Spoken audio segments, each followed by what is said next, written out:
Hello, my dear students. I'm Dr. Vaishaly Bharambe. I've been teaching anatomy for last 25 years and I love it. Today, we're going to talk about the carpal tunnel syndrome.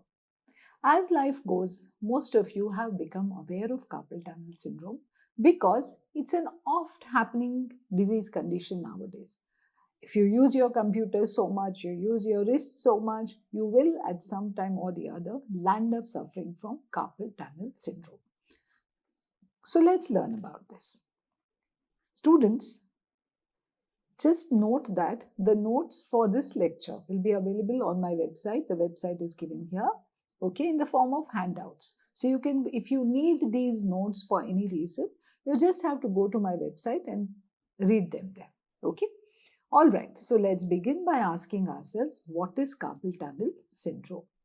It's a condition caused by compression of median nerve as it crosses your wrist to enter into the palm. Okay, it's a very common entrapment neuropathy. Funnily enough, it's a very common reason for loss of working hours in today's times. Isn't it amazing? What a reason to lose a working day? Okay, right. But the question is, what is carpal tunnel? Why this name? What is carpal tunnel? Let's learn the anatomy of carpal tunnel.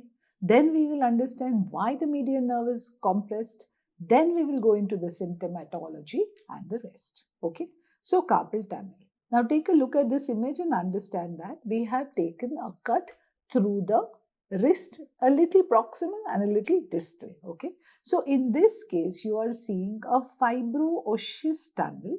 Fibro, yani fibrous, osseous bone. So a fibro-osseous tunnel located on the palmar side of the wrist. You don't find it here, you find it here, okay? Such that there are carpal bones at the back, there is a flexor retinaculum from the top, and this space in the center is your carpal tunnel. It acts as a channel for entry of structures into the palm and back from it, okay? Get your mind into that. Okay. So now formation of carpal tunnel. Ma'am, you have forgotten, you put a D there. No, I have not put a D there. I want that D to fall, right? Because it's a D-shaped structure. The whole carpal tunnel for me looks like a D, okay? Having a ventral boundary and a dorsal boundary.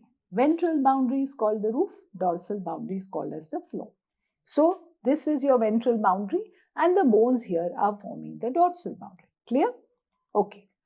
So now let's talk about the dorsal boundary first because that's where many of you are weak. So this consists of two rows of carpal bones. Okay. So this is the proximal row and this is the distal row. The proximal row, if you are comfortable, you can say this with me. Scaphoid, lunate, triquetral, pisiform. Trapezium, trapezoid, capitate, hamate. Always remember M, you want to be an MD, right? So trapezium first and then the trapezoid later. Whatever way you want to remember it, I remember it this way. Okay, so this is the dorsal boundary as you are seeing in the section. In this case, this has passed through the distal row of carpals. So you're seeing hamate, capitate, trapezoid, trapezium here, forming a little sulcus or a groove, which is therefore called sulcus carpi. Makes sense? Yes.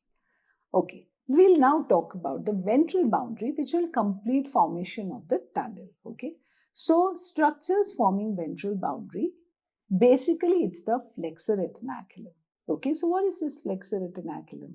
Take a look at it. This structure, this ligamentous structure, which is extending from the medial set of bones to the lateral set of bones, converting this into a tunnel, is your flexor retinaculum. Okay. So it is situated such that it's a little narrow anteriorly if you look carefully and a little more wide posteriorly. It's about 3 millimeter in width, in thickness and 4 centimeter in its width. Why are we talking dimensions? Because that's the space through which the structures are passing through. So this flexor retinaculum has a medial attachment and a lateral attachment. Now look at your hand, okay? Medial attachment and a lateral attachment. Medially, it is attached to the hook of hamate here. Okay, you can see it here. and to the pisiform bone. You should know where is your pisiform bone, okay? Always you should be able to palpate pisiform. You go deep in your hand and you palpate for hook of hamate. How will you understand it? You will feel pain, okay? You will feel pain because it's related to the ulnar nerve. You feel a little uncomfortable when you palpate your hamate. Similarly, on the lateral side, this flexor retinaculum is attached to trapezium as seen here and to the tubercle of scaphoid. So, revise. Medially hook of hamate and pisiform, laterally the trapezium bone and the tubercle on the scaphoid bone. So, this, my dear students, is your flexor retinaculum, this green colored line that you're seeing. However, you're seeing that it seems to be giving out slips, right? So, it gives rise to medial slip on this side and lateral slip on this side.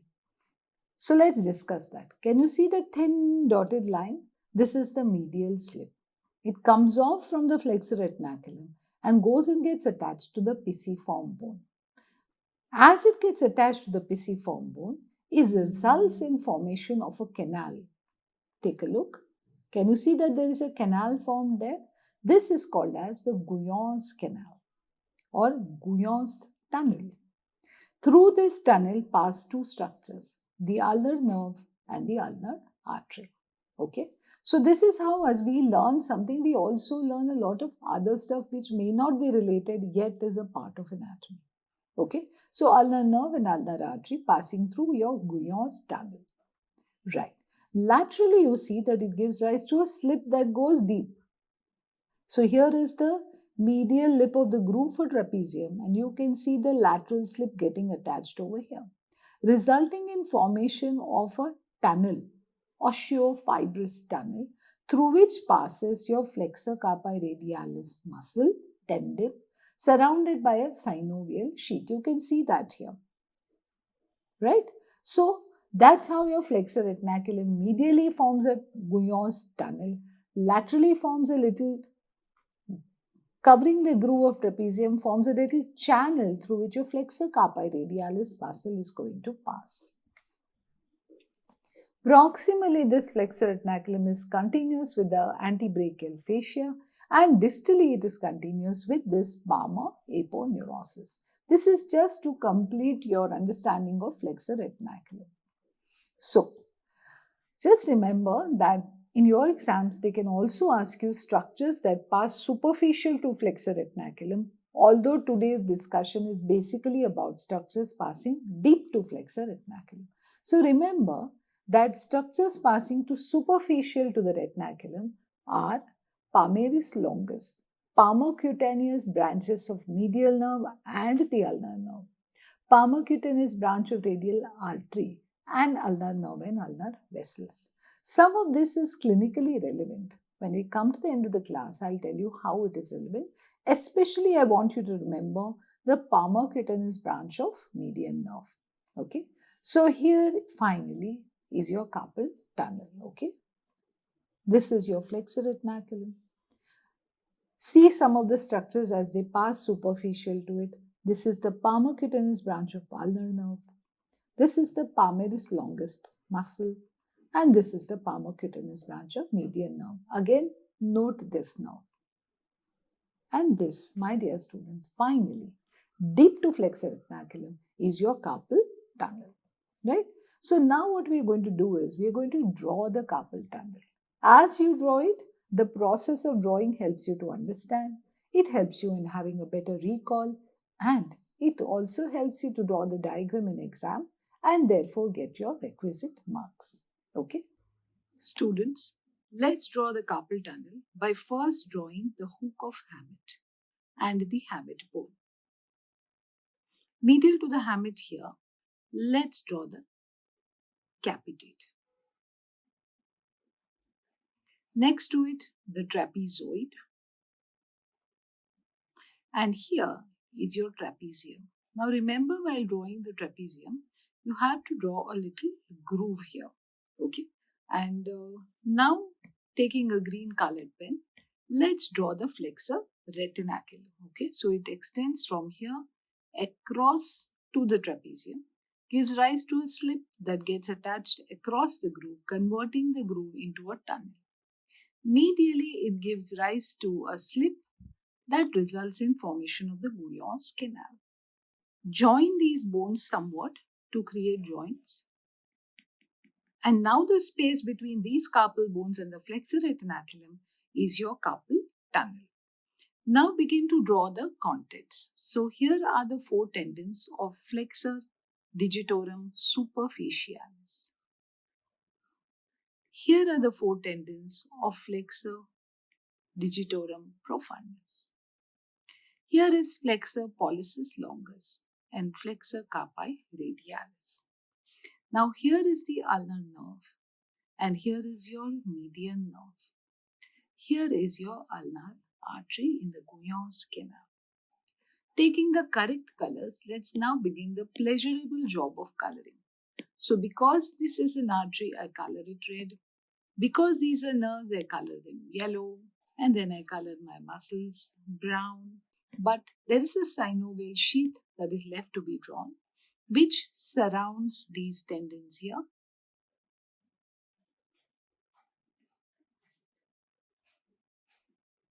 And is present in between as well. Flexor pollicis longus, flexor carpi radialis. Now just for effect,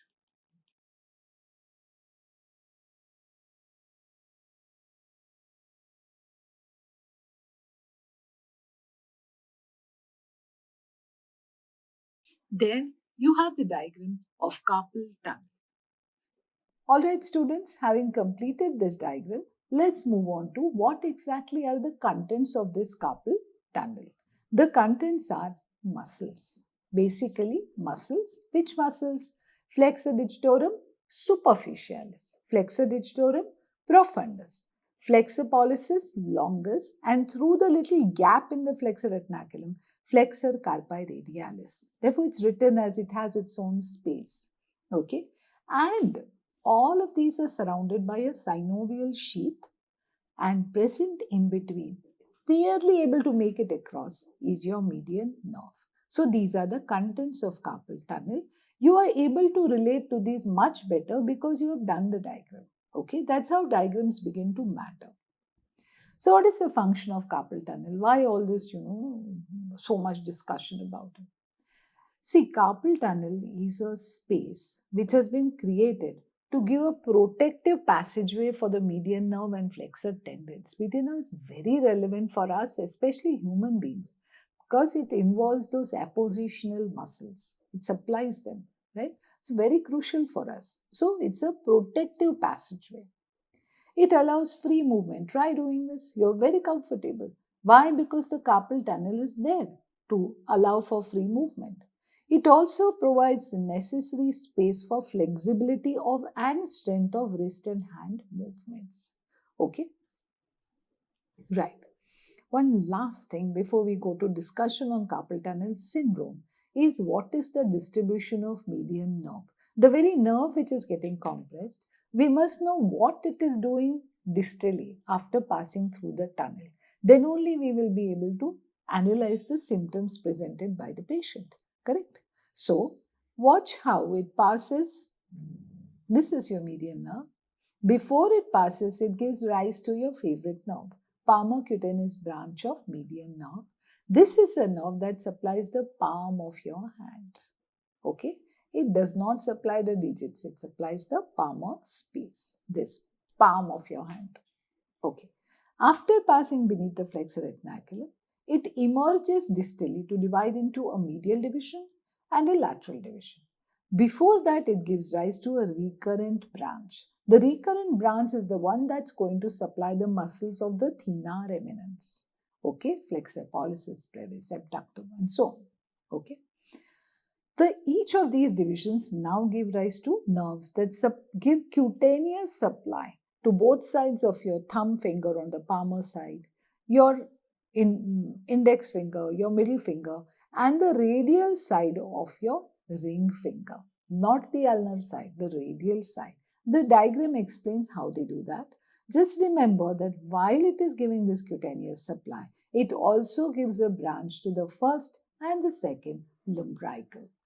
The diagram also helps you to understand who then supplies the rest of the hand, right? So the rest of the palmar aspect is therefore supplied by your ulnar nerve after it divides into superficial and deep branches. Those who wish to study can use the diagram for studying the ulnar nerve as well. So that's our median nerve. Quick revision. Proximal to flexor retinaculum gives rise to a palmocutaneous branch. Yes? Now beyond flexor retinaculum gives rise to a recurrent branch which is motor. Then divides into medial and lateral.